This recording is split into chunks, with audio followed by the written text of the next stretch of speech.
The Uintah Basin in northeastern Utah is a sprawling, isolated expanse of high desert. For centuries, Ute and Navajo communities have maintained rich, distinct cultural traditions here, including mournings of a malevolent shapeshifter known as a Skinwalker. However, these specific indigenous beliefs are often loosely conflated by outsiders to frame modern anomalies as an ancient curse. For most of the 20th century, the 512-acre property that now bears the Skinwalker name was a quiet, uneventful homestead. When Terry and Gwen Sherman bought the land in 1994, their intention was to raise cattle, completely unaware of any local folklore.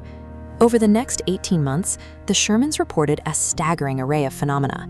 They claimed to see unidentified lights darting across the sky, heard disembodied male voices speaking unrecognizable languages, and discovered several of their cows dead, sporting precise, bloodless mutilations. These early reports were entirely anecdotal. The family relied strictly on what they could see and hear, lacking any scientific equipment, formal measurements, or physical evidence to corroborate their experiences. The situation shifted from a private ordeal to a public spectacle in the summer of 1996, when a local Salt Lake City newspaper, the Deseret News, published a detailed account of the Shermans' claims. That single article highlighted a persistent problem in paranormal research. Compelling witness testimony means nothing without empirical data. To verify the Shermans' claims, the property would require strict scientific observation, triggering an era of immense financial investment. Las Vegas real estate and aerospace billionaire Robert Bigelow purchased the Utah ranch in 1996 for $200,000. He quickly established the National Institute for Discovery Science, or NIDS, to apply rigorous scientific surveillance to the property. Bigelow deployed a team of PhD-level scientists, former military intelligence officers, and veterinarians. They installed a 24/7 surveillance grid, outfitting the property with sophisticated video recording equipment to capture the alleged phenomena in real time. Despite this massive deployment, investigators consistently hit a wall. While personnel reported transient magnetic anomalies, sudden feelings of dread, and inexplicably destroyed audio-video cables, they failed to secure a single piece of independently reproducible evidence that could survive peer review. Bigelow's private endeavor illustrated a harsh reality. Deploying high-end cameras and well-funded academics does not force a phenomenon to reveal itself. This lack of hard data inadvertently paved the way for federal intervention.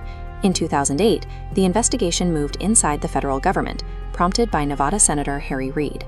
The Defense Intelligence Agency established the Advanced Aerospace Weapons System Application Program, or AAWSAP. This was entirely separate from the later ATIP effort.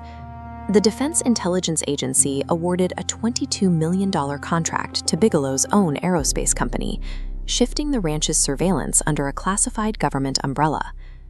The program was officially tasked with evaluating next-generation aerospace threats, like advanced propulsion and invisibility cloaking.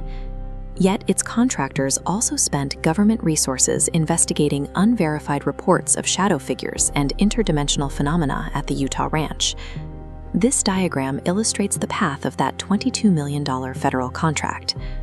A recent Pentagon review analyzed these efforts, confirming the funding yielded zero recovered off-world technology or biological evidence. The Defense Intelligence Agency abruptly terminated the program in 2012 for lacking actionable scientific deliverables. Federal funding could not legitimize the claims attached to the property. The government walked away from the ranch because national security assessments require concrete data rather than fleeting, unrepeatable anecdotes. In 2016, Utah commercial real estate developer Brandon Fugal acquired the ranch. He escalated the surveillance to an extreme level, installing a command center with 64 live feed cameras and opening the gates to a History Channel broadcast. Fugal's team utilizes drones, ground-penetrating radar, and environmental sensors to scan the property, actively hunting for transient radiation spikes and anomalous radio frequencies. While these sensors frequently record unusual readings, often heavily dramatized for television, a temporary spike on a meter is raw data, not a scientific conclusion. A malfunctioning battery or a localized burst of radiation requires rigorous explanation before it can be classified as paranormal. The modern investigation demonstrates that scaling up the technology often simply scales up the noise. The core mechanism driving the phenomena at the ranch remains exactly as unproven today as it was in the mid-90s. For the researchers and believers who have spent time on the property, the sheer volume of incidents justifies the ongoing effort. They argue that decades of equipment malfunctions, physical symptoms, and matching witness testimonies point to a genuine, complex intelligence. Skeptics look at the same history and point to natural explanations. They argue that areas' harsh environmental conditions drain batteries, that passing satellites and drones are misidentified as aerial craft, and that human observer bias, fueled by local lore, creates a self-fulfilling prophecy. The divide comes down to a strict boundary in the scientific method. When a data point is labeled unidentified, it represents a gap in human knowledge. It does not automatically serve as proof of extraterrestrial visitors or interdimensional portals. As of today, the only verified facts surrounding the ranch are the property deeds, the multi-million-dollar federal contracts, and the heavy sensor deployments. The extraordinary events alleged to happen there still completely lack empirical verification. After decades of witnesses, instruments, government interest, and cameras pointed toward the sky, is Skinwalker Ranch hiding an unusual physical phenomenon? Or has the legend become more powerful than the evidence?